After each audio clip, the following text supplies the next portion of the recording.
Let me tell you what the millennial conversation almost always gets wrong. It either defends them unconditionally or blames them for everything. Either they are the misunderstood, debt-crushed, system-betrayed generation that deserves nothing but sympathy, or they are the avocado toast-eating, participation trophy-collecting, perpetually offended generation that ruined everything they touched. Neither of those framings engages with what the psychology research actually says, because the psychology of millennials, born roughly between 1981 and 1996, is one of the most extensively studied generational profiles in the history of developmental and social psychology. And what that research finds is not a generation defined by weakness or by victimhood, or by any of the other reductive narratives that get applied to them from both directions. It finds a generation whose psychology was shaped by a specific and genuinely unprecedented set of developmental conditions.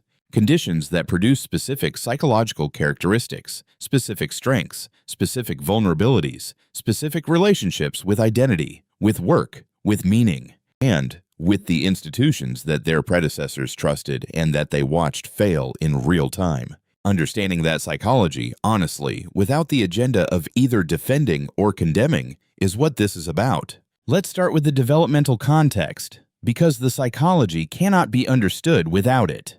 Millennials grew up during what the research identifies as one of the most significant shifts in parenting philosophy in modern history. The move away from the authoritarian parenting that characterized previous generations and toward what Diana Baumrinn's research calls authoritative parenting, and what the cultural critics call helicopter parenting at its extreme expression. Jean Tweng's extensive research on generational psychology, conducted across decades of survey data involving millions of participants, documents a specific change in how millennial children were raised relative to previous generations. More supervised, more affirmed, more protected from failure, more likely to be told they were special, talented, and capable of anything. The psychological research on the consequences of this parenting style is nuanced. The authoritative approach, warm, engaged, responsive, is well supported as producing better outcomes than authoritarian approaches across multiple developmental measures. But the extreme version, the helicopter parenting that removes genuine challenge, that protects from failure, that provides continuous affirmation regardless of actual performance, produce something that the research identifies with more ambivalence. A generation with high explicit self-esteem and high anxiety about whether that self-esteem is genuinely earned. Carol Dweck's research on fixed versus growth mindset is directly relevant here. The consistent message that you are special and talented, rather than that you can develop through effort, is precisely the message that installs the fixed mindset. The belief that capability is innate rather than earned, that failure therefore reflects on the self rather than on the process. The millennial who crumbles under criticism or struggles to persist through genuine difficulty is not weak in some inherent sense. They are running the psychological program that their developmental environment installed. Here is the finding that I think is most important and most consistently missed in the millennial conversation. Millennials are the most educated generation in human history, and the most economically precarious despite that education. The psychological consequences of that specific combination, of having done everything the system told you to do and finding that the system did not deliver the outcomes it promised, are not trivial. And the research on how this experience shapes psychology is one of the most important bodies of work for understanding the millennial profile. The psychological research on betrayed expectations and the specific form of disillusionment produced by institutional failure identifies a consistent pattern. Trust, once broken by an institution that was supposed to be reliable, is not simply reduced. It is restructured. The person who trusted and was let down does not simply trust less. They develop a fundamentally different relationship with institutional promises, a skepticism that is not cynicism for its own sake, but pattern recognition derived from specific experience. Millennials watched the 2008 financial crisis devastate families and careers while the institutions that caused it were bailed out. They graduated into a labor market that had promised their degrees would open doors and found those doors considerably less open than advertised. They entered a housing market that their parents navigated at a fraction of the income-to-price ratio they now face. The research on the psychological effects of economic precarity on identity development and the specific literature on the prolonged emerging adulthood that millennials have experienced is directly relevant. Jeffrey Arnett's foundational work on emerging adulthood identified a developmental stage characterized by identity exploration, instability, self-focus, feeling in between, and the sense of possibility. A stage that previous generations moved through relatively quickly and that millennials have experienced as significantly extended. Not because they are refusing to grow up, because the economic conditions that historically marked the transition to full adulthood, stable employment, affordable housing, financial independence, have been structurally less available to them than to any previous generation in the post-war period. Now let me talk about the relationship with meaning and work, because this is where the millennial psychological profile is most distinctive and most consistently misread. The research on millennial work values, and there is a substantial body of it, consistently finds that millennials weight meaning, purpose, and values alignment in their work choices more heavily than previous generations. They are more likely to leave a job that does not feel meaningful, more likely to take a pay cut for work that aligns with their values, more likely to expect work to be a source of identity and purpose rather than simply a source of income. This gets characterized as entitlement, as unrealistic expectations, as the generation that was told they were special, now demanding that the world treat them that way. The psychological research offers a different interpretation. Work and identity have become more deeply fused for millennials than for previous generations for a specific reason. The traditional identity anchors that previous generations relied on, stable long-term employment with a single employer, home ownership, religious community, civic organization, have either disappeared or become significantly less accessible. The psychological need for identity coherence does not disappear when its traditional anchors are removed. It redirects. Work has become one of the primary remaining sources of identity and meaning for a generation that has lost reliable access to several of the others. The demand for meaningful work is not entitlement. It is the predictable psychological consequence of a generation trying to construct a stable identity from fewer reliable materials. Here is something the research identifies about millennial psychology that almost never makes it into the public conversation. Millennials are significantly more anxious than previous generations, not as a temperamental quirk, as a documented psychological reality with specific environmental causes. Jean Twenge's research and the subsequent work by multiple research groups using longitudinal data find significant increases in anxiety and depression in millennial populations compared to previous generations measured at the same life stage. Not because millennials are psychologically weaker, because the environmental conditions of millennial development have been genuinely more anxiety-provoking.